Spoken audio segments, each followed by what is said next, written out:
Prelims 2025 की तैयारी कर रहे हो, प्रीलिम्स देना है, या ये एक एटीट्यूड से तैयारी कर रहे हो कि प्रीलिम्स निकालना है। फ्रेंड्स, ये दोनों बहुत अलग बात है। मेजॉरिटी स्टूडेंट्स अपने लहजे में ये रखते हैं कि हमने प्रीलिम्स का एग्जाम देना है। तो जो किलिंग एटीट्यूड होता है कि मैं कुछ भी हो जाए, under whatever circumstances it may be, I will definitely win a position to clear this exam. ये किलिंग इंस्टिंक्ट मेजॉरिटी स्टूडेंट्स में बहुत कम हो जाता है for various reasons.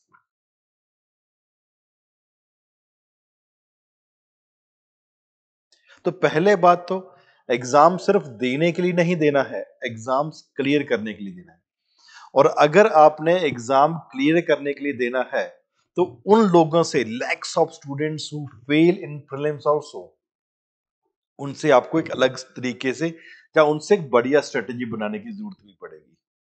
And therefore it is very very important. And बहुत लोग आम तौर पे कहते भी हैं, जैसे अभी नवंबर 2024 चल रहा है, अपने 2025 में पेपर देना है प्रीलिम्स का। बहुत लोग कहेंगे this is the time when you should be in a position and that you should be going in a monk mode. Monk mode का मतलब क्या होता है?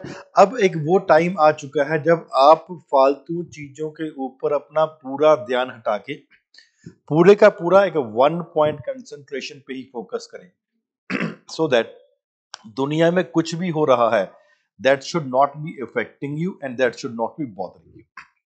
तो पहली बात तो क्या है कि आपको, चाहे अच्छा लग रहा है चाहे बुरा लग रहा है, सेल्फ सेंट्रिक पर्सन बनना पड़ेगा कि मैंने whatever may be the circumstances, बहुत बढ़िया तरीके से मैं तैयारी करूंगा या करूंगी, and that you will be preparing in such a way that आपका एग्जाम क्लियर भी हो रहा है। There are an number of students who prepare for this exam. कुछ स्टूडेंट्स का प्रीलिम्स क्लियर हो जाता है और बहुत सारे स्टूडेंट्स का प्रीलिम्स क्लियर नहीं हो पाता। रीजंस में भी डिफरेंट फॉर डिफरेंट स्टूडेंट्स। अगर बहुत सारे स्टूडेंट को ये लगता है कि लैंग्वेज इज अ बैरियर, वो आई कैन अंडरस्टैंड कि कुछ साल पहले, 8-10 साल पहले एक बार कुछ क्वेश्चंस में प्रॉब्लम आई थी। It may be a barrier back then.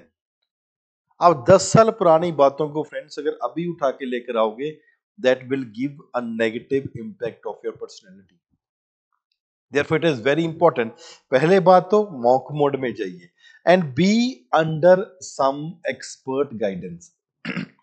एक ऐसे टीचर के अंडर रहें जिन्होंने मल्टीपल टाइम्स प्रीलिम्स क्लियर किया हो, मल्टीपल टाइम्स मेंस क्लियर हो, और कम से कम इंटरव्यू में तो बैठा ही हो एक दो बार।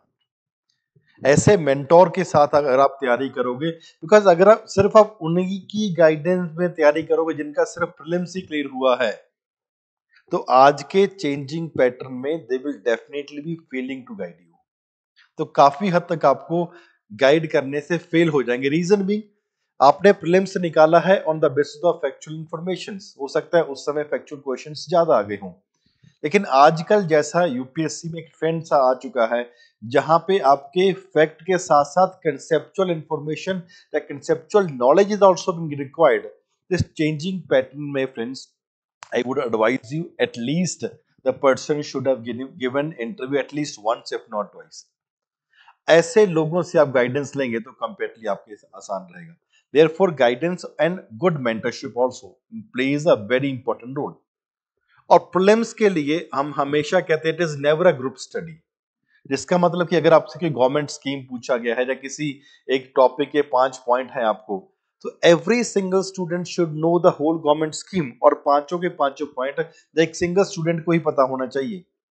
अब ग्रुप स्टडी में प्रॉब्लम क्या हो जाती है? मेंस के लिए it can work out, prelims के लिए प्रॉब्लम क्या हो जाती है? जब 5 लोग बैठे हैं, एक को 2 पॉइंट आ रहे हैं, एक को कुछ नहीं आ रहा है, एक को एक आ रहा है, एक को फिर एक आ रहा है, फिर एक को एक आ रहा है, और हमें लगने लग जाता है, एक फॉल्स इल्यूजन में चले जाते हैं, यार पांचों के पांचों पॉइंट हमें सबको आते हैं। But on the other hand, there is a problem that every single student should know all the 5 points of a particular topic. इस प्रॉब्लम से बचने की कोशिश करिए। मेंटरशिप के ऊपर मैं इसलिए भी फोकस कर रहा हूं बिकॉज बहुत सारी चीजें जो अनवांटेड है, because an or huge amount of material is available, an number of books are available. अब तो ऐसा भी नहीं कि सब्जेक्ट वाइज, टॉपिक वाइज भी आने लगी हैं।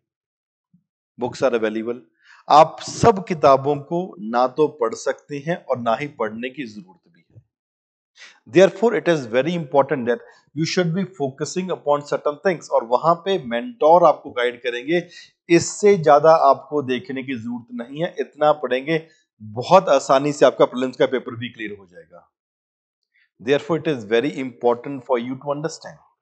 एंड सेम चीज मैं इसलिए बता रहा हूं because we have been successful in guiding n number of students who have cleared their prelims, mains and other exam final selection also.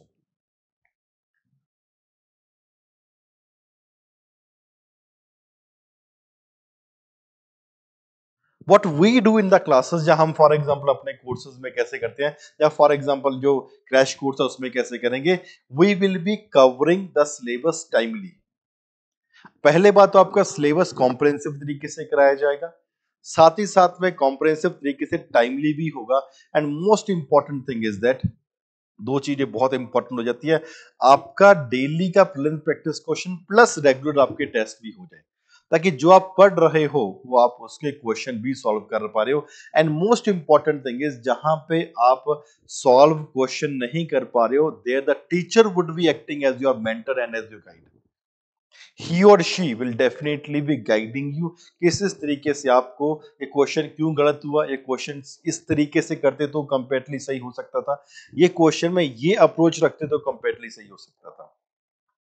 Prelims is not about reading hundreds of books on a particular subject, but दो किताबें पढ़िए, एक किताब पढ़िए जो आपको appeal करता है। हम तो अपने नोट्स को प्रेफर करते हैं, विच हमने 3-4 अलग अलग जगह से वो मिलके बनाए हुए हैं, जहां तक हमें लगा कि this is the thing that is required for UPSC.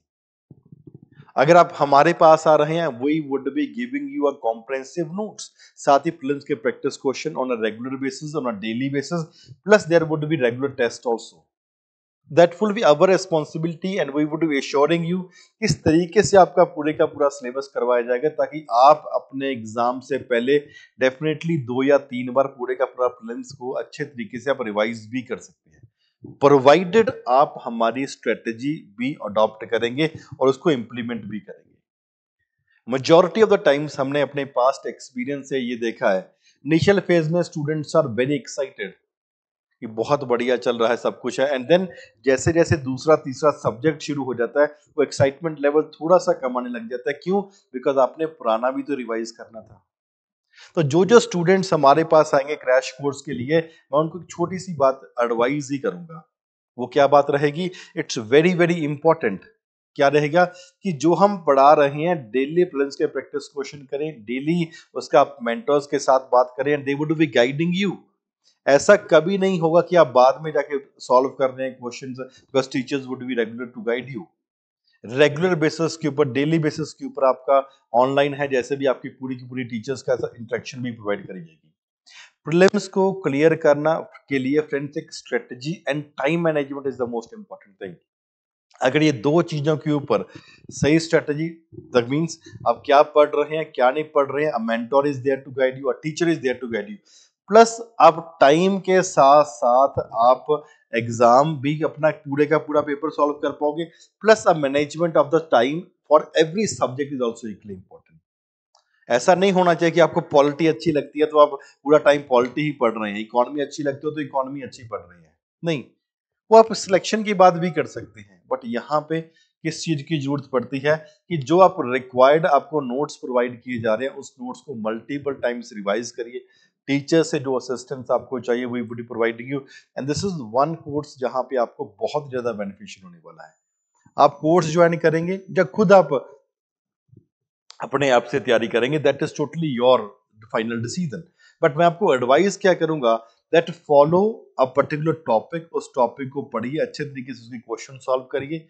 जहां पे प्रॉब्लम आ रही है, टीचर से या अपने मेंटोर से, गाइड से, जहां पे भी आप जैसे ही पढ़ रहे हैं उनसे असिस्टेंस लीजिए, एंड मेक श्योर दैट आप कम से कम 2 या 3 बार प्रीलिम से पहले अपने सिलेबस को रिवाइज करके जाएं। सिर्फ एक बार पढ़ के नहीं, 2 से 3 बार रिवाइज करके जाएं, so that it comparatively becomes very easy for you to clear this exam।